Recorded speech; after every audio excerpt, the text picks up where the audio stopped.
شفت الشاب ده استغرب من اللي عملوه في الاسفلت اللي لسه معمول جديد ليه؟ شوفوا كده.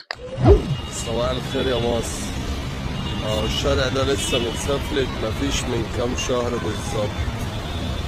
مش المفروض برضه قبل الاسفلت الهيئات بتختار بعضيها اللي بينسى حاجة عشان ما يكسروش الاسفلت تاني من سنين واحنا ماشيين على القهر والهم ده؟ ولو واحد معدي بعربية كده خبط رصيف بسم الله ما شاء الله بتدفعوه 5000 جنيه تمن البندورة والعمود ب35,000. امال الكام متر اللي انتم دغدغينهم اسفلت ورملة وبندورة وطوب وحجارة دول على حساب مين؟ مش على حسابنا احنا ولا على حساب مين بالظبط يعني؟